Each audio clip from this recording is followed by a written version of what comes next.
Morning guys, welcome to dream journey blog. ಹೇಗಿದ್ದೀರಾ ನೀವೆಲ್ಲರೂ? ನಾನು ಚೆನ್ನಾಗಿದ್ದೀನಿ, ನೀವು ಕೂಡ ಚೆನ್ನಾಗಿದ್ದೀರಾ ಅಂತ ಭಾವಿಸ್ತೀನಿ. ಇವತ್ತು ಇದು ಸಂಡೇದು ವಿಡಿಯೋ, ಕತ್ತಲೆಯಲ್ಲಿ ತೆಗೆದದ್ದು. ಬಿಕಾಸ್ ನೀತಾ ಮತ್ತು ರಿಷಲ್ ಒಂದು ಕಡೆ ಮೇಕೋವರಿಗೆ ಹೋಗ್ತಾ ಇದ್ದಾರೆ, ನಾನು ಒಂದು ಕಡೆಗೆ ಹೋಗ್ತೀನಿ. ಸೊ ಹಸ್ಬೆಂಡ್ ಈಗ ಅವರಿಗೆ ಡ್ರಾಪ್ ಮಾಡಲಿಕ್ಕೆ ಹೋಗ್ತಾ ಇದ್ದಾರೆ. ಅವರು ಬೆಳ್ತಂಗಡಿಯಲ್ಲಿ ಹೋಟೆಲಲ್ಲಿ ಒಬ್ಬರು ಬುಕ್ ಮಾಡಿದ್ದಾರೆ ಮೇಕೋವರ್, ಅಲ್ಲಿ ಹೋಗ್ತಾ ಇದ್ದಾರೆ. ಸೊ ಹಸ್ಬೆಂಡ್ ಬೇಗ ಡ್ರಾಪ್ ಮಾಡ್ತಿದ್ದಾರೆ, ಕತ್ತಲೆ ಉಂಟಲ್ಲ, ಸುಮ್ಮನೆ ಯಾಕೆ ರಿಕ್ಷಾ ಮಾಡೋದು ಅಂತ ಹೇಳಿ. ಈಗ ಸಾಧಾರಣ 4:30 ಏನೋ ಆಗಿದೆ, ಅವರಿಗೆ 5 o'clock ರೀಚ್. ರಿಷಲ್ಗೆ ಮಡಂತ್ಯರಿಂದ ಪಿಕಪ್ ಮಾಡಿ ಮತ್ತೆ ಹಸ್ಬೆಂಡ್ ಕರ್ಕೊಂಡು ಹೋಗ್ತಾರೆ ಅವರಿಗೆ. ನನಗೆ ಸಲೂನಲ್ಲಿಯೇ ಉಂಟು, ಸೊ ನಾನು ಸಲೂನಿಗೆ ಹೋಗೋದು 5 ಗಂಟೆಗೆ ರೀಚ್ ಆದರೆ ಆಯಿತು. ನನಗೆ ಕೂಡ ಆ ಸೈಡಲ್ಲೇ ಇತ್ತು, ಅದು ಒಂದೇ ಫ್ಯಾಮಿಲಿ. ಬಟ್ ಅವ್ರು ಲಾಸ್ಟ್ ಮೊಮೆಂಟ್ ನಮಗೆ ಸಲೂನಿಗೆ ಹೇಳಿದರು. ನಮಗೆ ಆ್ಯಕ್ಚುಲಿ ಸಲೂನಲ್ಲೇ ಈಸಿ ಆಗುತ್ತೆ, ಬೇಕಾದ ಐಟಮ್ಸ್ ಈಸಿಲಿ ಇರುತ್ತೆ. ಅಥವಾ ಮೈಂಡ್ ಚೇಂಜ್ ಆದರೆ ಇದು ಬೇಡ ಇನ್ನೊಂದು ಹಾಕ್ಬೋದು ಅಂತ ಅನ್ನಿಸಿದರೆ ಆಗ ಎಲ್ಲ ನಮಗೆ ಈಸಿ ಆಗೋದು ಸಲೂನೇ. ಸೊ ನಾನಿಲ್ಲಿ ಬಂದು ರೀಚ್ ಆಗಿದ್ದೇನೆ, ನಿದ್ದೆ ಹೋಗಿಲ್ಲ, ಸುಸ್ತುಂಟು, ಕಣ್ಣು ಹೇಳೋದೇ ಬೇಡ. ಇಲ್ಲಿ ಬಂದ ನಂತರ AC ಕೂಡ ಪ್ರಾಬ್ಲಮ್ ಕೊಡ್ತಾ ಇತ್ತು, ಮತ್ತು ಏನಾದರೂ ಒಂದು ಮಾಡಿ ಹಾಕಿದೆ. ಇವ್ರದ್ದು ಹೇರ್ ಸ್ಟೈಲ್ ಆಲ್ಮೋಸ್ಟ್ ಕಂಪ್ಲೀಟ್ ಆಗಿದೆ. ಮಲ್ಲಿಗೆ ಅವ್ರದ್ದು ಬಂದು ರೀಚ್ ಆಗಿಲ್ಲ, ಬೇಗ ಅಲ್ಲ, ಅರ್ಲಿ ಮಾರ್ನಿಂಗ್. ಅವ್ರದ್ದು ಫ್ಯಾಮಿಲಿಯಿಂದ ಮತ್ತೆ ತಂದು ಕೊಡ್ತೀನಿ ಅಂತ ಹೇಳಿದ್ದಾರೆ. ಮತ್ತು ಇದು ಕಂಪ್ಲೀಟ್ ಆದ ನಂತರದ್ದು ಫೋಟೋ. ಮತ್ತು ಇವ್ರದ್ದು ಮೇಕೋವರ್ ಸಾರಿ ಎಲ್ಲ ಆಗಿದೆ. ಇದು ನೆಕ್ಸ್ಟ್ ನನ್ನ ಹತ್ರ ಸ್ಕ್ರೀನ್ಶಾಟ್ ತೆಗೆದದ್ದು, ನಾನು ಫೋಟೋ ತೆಗಿಲಿಕ್ಕೆ ಮರ್ತೋದದ್ದು. ಮತ್ತು ನೀತಾ ಎಲ್ಲ ವಾಪಸ್ ಬಂದರು ಅಲ್ಲಿಂದ. ಮತ್ತು ನಮ್ಮದು ಬ್ರೇಕ್ಫಾಸ್ಟ್ ಆಗಿರಲಿಲ್ಲ, 4 ಗಂಟೆಗೆ ಎದ್ದು ಹೊರಟಿದ್ದಲ್ಲ. ಸೊ ನೀತಾ ಮತ್ತು ನಾವು ರಿಷಲೆಲ್ಲ ಇಲ್ಲಿ ಬ್ರೇಕ್ಫಾಸ್ಟಿಗೆ ಬಂದ್ವಿ.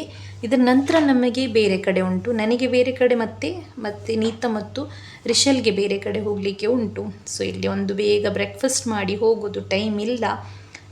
ಅವರು 8:30 ಹೇಳಿದರು, ಈಗ 8:30ಗೆ ಆಲ್ರೆಡಿ 10 minutes ಉಂಟು. ಮಾತ್ರ ಹಶು ಆಗ್ತಾ ಇತ್ತು ನಮಗೆ. ಸೊ ನಾವು ಬಂದ್ವಿ. ನೀತಾ ಪುಲಾವ್ ತೊಗೊಂಡಿದ್ದಾರೆ, ಹೊಟ್ಟೆ ತುಂಬಿಕೊಂಡು ಇತ್ತು ನಮ್ಮದು.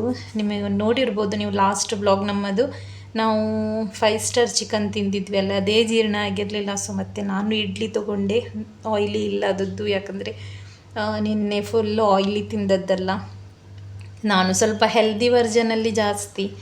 ನಮ್ಮ ಮನೆಯಲ್ಲಿ ಏನೋ ಫಾಶ್ ಅಂದರೆ ಲೈಕ್ ಡಿಫ್ರೆಂಟ್ ಚೈನೀಸ್ ಐಟಮ್ಸ್ ಎಲ್ಲ ಮಾಡಿದರೂ ಕೂಡ ನಾನು ಹೆಲ್ದಿ ವರ್ಜನಲ್ಲಿಯೇ ಮಾಡೋದು. ಲೈಕ್ ನಾನು ಅದಕ್ಕೆ ಟೇಸ್ಟಿಂಗ್ ಪೌಡ್ರ್ ಅದು ಇದು ಹಾಕೋದು ಕಡಿಮೆ. ರಿಷಲ್ ಅವಳಿಗೆ ಬೇಕಾದದ್ದು ತೊಗೊಂಡ್ಲು. ನೆಕ್ಸ್ಟ್ ಅವರು ಈಗ ಹೊರಟಿದ್ದಾರೆ, ಅವರಿಗೆ ರಿಕ್ಷಾ ಹೇಳಿದ್ದೀನಿ. ಹಸ್ಬೆಂಡ್ ಇಲ್ಲ, ಅವರು ಸ್ವಿಮ್ಮಿಂಗ್ ಕ್ಲಾಸಿಗೆ ಹೋಗಿದ್ದಾರೆ. ಸೊ ಇವರು ರಿಕ್ಷಾದಲ್ಲಿ ಹೋಗ್ತಾರೆ, ನಾನು ನನ್ನ ಗಾಡಿಯಲ್ಲಿ ಹೋಗೋದು. ನಾನು ಈಗ ಬಂದು ರೀಚ್ ಆಗಿದ್ದೀನಿ ಇನ್ನೊಂದು ಮನೆಗೆ ರೆಡಿ ಆಗಲಿಕ್ಕೆ. ಅವರ ಮನೆಯಲ್ಲಿ ದೊಡ್ಡದು ಫಿಶ್ ಇತ್ತು. ಸೊ ನನಗೆ ಖುಷಿ ಆಯಿತು ನೋಡಿ. ಅವರಿಗೆ ತುಂಬ ಏಜ್ ಆಗಿದೆ ಅಂತೆ, ಅವರ ಮಗಳು ಹೇಳ್ತಾಯಿದ್ರು. ಸೊ ನಾನಿಲ್ಲಿ ಬಂದು ಎಲ್ಲವನ್ನು ರೆಡಿ ಮಾಡಿ ಇಟ್ಕೊಂಡೆ.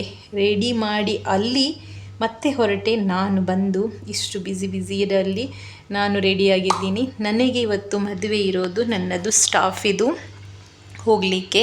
ನನ್ನದು ಸೆಕೆಂಡ್ ಸ್ಟಾಫ್ ಅವಳು. ಆ್ಯಕ್ಚುಲಿ ಫಸ್ಟಲ್ಲಿ ಸ್ವಲ್ಪ ಸಮಯ ಬೇರೆಯವರಿದ್ದರು, ಮತ್ತು ಅವಳು ತುಂಬ ಸಮಯ ಇದ್ಲು ನನ್ನ ಹತ್ರ. ಅದರ ನಂತರ ಅವಳು ಫಾರಿನಿಗೆ ಹೋಗಿದ್ದಿ, ಮೊದಲು ಕೂಡ ಹೇಳಿದ್ದೀನಿ ನಾನು.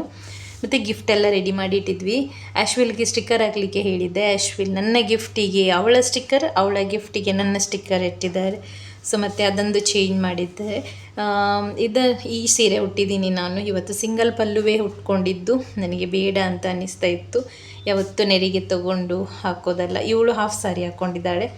ಸೊ ಹಸ್ಬೆಂಡ್ ಎಲ್ಲ ನಾವೆಲ್ಲ ಹೋಗ್ತಾ ಇದ್ದೀವಿ. ಇಷ್ಟು ಬ್ಯುಸಿ ಇರುತ್ತೆ, ರೆಡಿ ಆಗಲಿಕ್ಕೂ ಕೂಡ ಮನಸ್ಸಿರೋದಿಲ್ಲ. ಆದರೆ ಲೈಫ್ ಅಷ್ಟೇ. ಸೊ ನಾನು 2 ಕಡೆ ಮಾಡಿಕೊಂಡು ಬಂದಿದ್ದೀನಿ ಮೇಕೋರ್. ನೀತಾ 2 ಕಡೆ ಹೋಗಿ ಮಾಡಿ ಬಂದಿದ್ದಾರೆ. ನಮ್ಮದು ಕೂಡ ರೆಡಿ ಆಯಿತು, ನಾವೀಗ ಫಂಕ್ಷನಿಗೆ ಹೊರಟಿದ್ದೀವಿ. ಆಶ್ವಿಲ್ ಕೂಡ ನಮ್ಮ ಜೊತೆಗೆ ಬರ್ತಾ ಇದ್ದಾನೆ. ನನ್ನ ಮಗನಿಗೆ ನಾನು ಜೊತೆಗೇ ಕೂತ್ಕೊಳ್ಬೇಕಂತ ಹೇಳಿದ. ಸೊ ನಾನು ಅದಕ್ಕೆ ಹಿಂದುಗಡೆ ಕೂತ್ಕೊಂಡೆ. ಮತ್ತು ಅವನಿಗೆ ನನ್ನ ಟೈಮ್ ಸಿಗದೆ ಉಂಟಲ್ಲ, ಈಗ ಈ ಸೀಸನ್ನಲ್ಲಿ ಅವನಿಗೆ ನನಗೆ ಟೈಮೇ ಕೊಡಲಿಕ್ಕಾಗಲ್ಲ. ಅವನ ಏಪ್ರಿಲ್ ಮೇ ಹಾಲಿಡೇ ಉಂಟಲ್ಲ, ಮನೆಯಲ್ಲೇ ಆಗಿದೆ ಪಾಪ. ಹೇಗಾದರೂ ಇಲ್ಲಿ ತಾಯಿ ಮನೆಗೆ ಒಂದು ಕರ್ಕೊಂಡು ಹೋಗೋಣ ಅಂತ ಹೇಳಿದರು, ಆಗ್ತಾಯಿಲ್ಲ. ಅವನೊಂದೇ ಹೇಳೋದು ಹೋಗೋಣವ ನಾವು ಅಂತ. ನನಗೆ ಕೂಡ ಬೇಜಾರಾಗ್ತದೆ, ಏನು ಮಾಡೋದು, ಬ್ಯುಸಿ ಲೈಫಾಗಿ ಹೋಗಿದೆ. ಜುಲೈಯಲ್ಲಿ ನಮಗೆ ಫ್ರೀ, ಅವನಿಗೆ ಸ್ಕೂಲಿಗೆ ರಜೆ ಇಲ್ಲ. ಸೊ ಈಗ ನಾವು ರೀಚ್ ಆಗ್ತಾ ಬಂದಿದ್ದೀವಿ. ಅವ್ರದ್ದು ಮದುವೆ ಮಡಂತ್ಯರಲ್ಲಿ ಚರ್ಚ್ ಹಾಲಲ್ಲಿಯೇ ಇತ್ತು. ಸೊ ಆಲ್ಮೋಸ್ಟ್ ರೀಚ್ ಆಗ್ತಾ ಬಂದಿದ್ದೀವಿ. ನಮ್ಮ ಚರ್ಚ್ ಹಾಲ್ ನಿಮಗೆ ಗೊತ್ತಿರ್ಬೋದು, ಸೆಕ್ರೆಡ್ ಹಾರ್ಟ್ ಮಡಂತ್ಯರ್ ಹಾಲ್. ಈ ಹಾಲಲ್ಲಿ ನಮ್ಮ ಮದುವೆ ಕೂಡ ಆಗಿತ್ತು. ಸ್ವಲ್ಪ ಜನ ಹೇಳ್ತಾರೆ, ಮೇಡಮು ನಿಮಗೆ ಒಳ್ಳೇದು ಅಲ್ಲ, ಒಳ್ಳೊಳ್ಳೆ ಹೇರ್ ಸ್ಟೈಲ್, ಒಳ್ಳೊಳ್ಳೆ ಮೇಕಪ್ ಮಾಡಿ ಹೋಗ್ಬೋದಲ್ಲ ಫಂಕ್ಷನಿಗೆ ಅಂತ. ಇಲ್ಲ, ಯಾವತ್ತೂ ಕೂಡ ನನಗೆ ರೆಡಿ ಆಗಲಿಕ್ಕೆ ಟೈಮೇ ಸಿಕ್ಕಿಲ್ಲ. ಇಷ್ಟು ವರ್ಷ ಆಯಿತು ಪಾರ್ಲರ್ ಹಾಕಿ, ಇಲ್ಲ ಹೇರ್ ಸ್ಟೈಲ್ ಮಾಡಲಿಕ್ಕೆ ಟೈಮೇ ಸಿಕ್ಕಿಲ್ಲ. ಇದೇ ಆಗೋದು, ಬ್ಯುಸಿ ಆಗೋದು, ಲಾಸ್ಟ್ ಮೂಮೆಂಟ್ ರೆಡಿ ಆಗೋದು, ಹೋಗೋದು. ಸೀರೆ ಕೂಡ ನಾನು ಉಟ್ಕೊಳ್ಳೋದಲ್ಲ ಎಲ್ಲಿ ಕೂಡ, ಯಾಕಂತ ಹೇಳಿದರೆ ಟೈಮ್ ಇಲ್ಲ. ಇದು ನಾನು ಉಟ್ಕೊಂಡಿದ್ದು ಅಂತ ಹೇಳಿದರೆ ಇಂಪಾರ್ಟೆಂಟ್ ಮದುವೆ ಅಂತ ಹೇಳಿ ಅಷ್ಟೇ. ನನ್ನ ಮಗನಿಗೆ ಜ್ಯೂಸ್ ಕಾಣಿಸಿತ್ತು ಕೈಯಲ್ಲಿ, ನಮ್ಮ ಕೈಯಲ್ಲಿ ಗಿಫ್ಟ್ ಕೊಟ್ಟು ಹೋದ. ಅವನಿಗೆ ಗಿಫ್ಟ್ ಕೊಡೋದಂದರೆ ಇಷ್ಟ. ಇದು ನೋಡಿ, ಇವರಿಬ್ಬರು ಪ್ರಿಯಾ ಮತ್ತು ಅವರ ಹಸ್ಬೆಂಡ್. ನಾವಿಲ್ಲಿ ರೀಚ್ ಆಗಿದ್ದೀವಿ. ಜ್ಯೂಸ್ ಕುಡಿದು ಒಳಗೆ ಹೋಗೋದು. ನನ್ನ ಮಗನಿಗೆ ಲೈಕ್ ಫಂಕ್ಷನಿಗೆ ಹೋದಲ್ಲಿ ಗಿಫ್ಟ್ ಅವನೇ ಕೊಡಬೇಕು ಅಂತ ನಾನು ಹೋಗಿ ಲೈನಲ್ಲಿ ನಿಲ್ತೀನಿ ಅಂತ ಶುರುವಲ್ಲಿ ಬಂದ ತಕ್ಷಣ 2 ನಿಮಿಷ ಕೂತ್ಕೊಳ್ಳೋಣ ಅಂತ ಹೇಳಿದ್ವಿ. ಮತ್ತು ಇಲ್ಲಿ ಒಂದು ಸ್ವಲ್ಪ ಹೊತ್ತು ಕೂತ್ಕೊಂಡ್ವಿ ನಾವು. ತುಂಬ ಜನ ಇದ್ದರು. ಫಿಶಿಂಗ್ ಆಲ್ರೆಡಿ ಸ್ಟಾರ್ಟ್ ಆಗಿತ್ತು, ಸುಸ್ತು ಕೂಡ ಆಗಿತ್ತಲ್ಲ. ಮತ್ತು ಹಸ್ಬೆಂಡ್ ಲೈನಲ್ಲಿ ನಿಂತರು ನಮಗೋಸ್ಕರ. ನಮ್ಮ ಸಾರಿ ಬಂದಾಗ ನಾವು ಹೋದ್ವಿ ಮೇಲೆ. ಈಗ ವಿಶ್ ಮಾಡ್ತಾ ಇದ್ದೀವಿ, ನೋಡ್ಬೋದು ನೀವು ಕಪಲ್ಸಿಗೆ. ದೂರದಿಂದ ಮಾಡಿದ್ದು ವಿಡಿಯೋ. ಅವಳು ಕೇಳ್ತಾ ಇದ್ಲು ಮೆಹಂದಿಗೆ ಯಾಕೆ ಬಂದಿಲ್ಲ ಅಂತ. ಹೋಗಬೇಕಂತ ಇದ್ವಿ, ಬಟ್ ಟೈಮೇ ಆಗಿಲ್ಲ. ಇದೇ ಆಗಿದೆ, ಈವ್ನಿಂಗ್ ಟೈಮಲ್ಲಿ ಜಾಸ್ತಿ ಫಂಕ್ಷನ್ಸ್ ಆಗಿ ಹೋಗಿದೆ ಈಗ. ಬಿಕಾಸ್ ತುಂಬ ಸೆಕೆ ಇರೋದ್ರಿಂದ ಆಲ್ಮೋಸ್ಟ್ ಎಲ್ಲರೂ ಈವ್ನಿಂಗ್ ಫಂಕ್ಷನ್ ಮಾಡ್ತಾನೆ ಇದ್ದಾರೆ. ಹಸ್ಬೆಂಡಿಗೆ ಹುಡುಗ ಆಲ್ರೆಡಿ ಪರಿಚಯ ಇದ್ದರು. ಸೊ ಅದಕ್ಕೆ ಅವರು ಮಾತಾಡ್ತಾ ಇದ್ದರು ಸ್ಟೇಜಲ್ಲಿ. ಅವಳು ಸಂಜೆ ಕೂಡ ಕರೀತಾ ಇದ್ಲು, ಎಲ್ಲಿ ಹೋಗೋದು, ರೆಡಿಯಾಗಿ ಬಂದದ್ದೇ ದೊಡ್ಡದು, ಊಟ ಆಗಿ ಹೋಗೋದೇ ನಾವು. ಅದೇ ಹೇಳ್ತಾ ಇದ್ಲವಳು, ನೀವು ಬರ್ತೀರಿ ಅಂತ ಅಂದ್ಕೊಂಡೆ ನಾನು ಮೆಹಂದಿಗೆ ಅಂತ. ಬರಲಿಕ್ಕೆ ಹೊರಟಿದ್ವಿ ನಾವು ಆ್ಯಕ್ಚುಲಿ.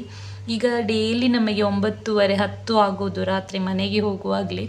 ಎಲ್ಲಿ ಫಂಕ್ಷನಿಗೆ ಹೋಗೋದು, ಅದರ ನಂತರ ಸುಸ್ತಾಗಿ ಇರ್ತದೆ. ಹೋಗಿ ಮಗುವಿಗೆ ಟೈಮ್ ಕೊಡೋದು ಅಥವಾ ಫಂಕ್ಷನಿಗೆ ಹೋಗೋದು ಅಂತಲೇ ಗೊತ್ತಾಗಲ್ಲ. ಸೊ ಅದಕ್ಕೋಸ್ಕರ ನಾನು ಫಂಕ್ಷನ್ಸಿಗೆಲ್ಲ ಹೋಗೋದೇ ಇಲ್ಲ ಈಗ ನಾವು ಊಟಕ್ಕೆ ಹೋಗ್ತಾ ಇದ್ದೀವಿ ಲೈನಿಗೆ ನಿಲ್ಲಲಿಕ್ಕೆ. ಹೀಗೆ ಸೆಕೆ ಕಂಟ್ರೋಲೇ ಆಗಲ್ಲ. ನೀವು ನೋಡ್ಬೋದು, ನಾನು ಪೋನಿ ಕಟ್ಟಿ ಕೂಡ ಆಗಿದೆ ಆಲ್ರೆಡಿ. ನಾನು ತುಂಬ ಹೊತ್ತು ಓಪನ್ ಹೇರ್ ಇಟ್ಕೊಳ್ಳಿಕ್ಕೆ ಸಾಧ್ಯವೇ ಇಲ್ಲ. ಮತ್ತು ಊಟ ತೊಗೊಂಡು ಬಂದೆ, ಮಗನನ್ನು ಒಂದು ಚೇರಲ್ಲಿ ಕೂರಿಸಿದೆ. ನಾನ್ ವೆಜ್ ಇತ್ತು ಊಟ, ಒಳ್ಳೇದಿತ್ತು, ತುಂಬಾ ಒಳ್ಳೆಯದಾಗಿತ್ತು ಊಟ ಕೂಡ. ಐಸ್ ಕ್ರೀಮ್ ಎಲ್ಲನೂ ಇತ್ತು, ತುಂಬ ಇಷ್ಟ ಆಯಿತು ಮಗನಿಗೆ ಕೂಡ ನಮಗೆ ಕೂಡ. ನೋಡಿದ್ರಿ ಗೈಸ್, ನಾವು ಈ ವಿಡಿಯೋದಲ್ಲಿ ಏನೆಲ್ಲ ಮಾಡಿದ್ವಿ ಅಂತ ಹೇಳಿ. ಈ ವಿಡಿಯೋ ನಿಮಗೆ ಇಷ್ಟ ಆದಲ್ಲಿ ಲೈಕ್ ಮಾಡಿ, ಶೇರ್ ಮಾಡಿ, ಹಾಗೆ ಸಬ್ಸ್ಕ್ರೈಬ್ ಮಾಡಿ. Thank you so much for your big support. Bye bye guys.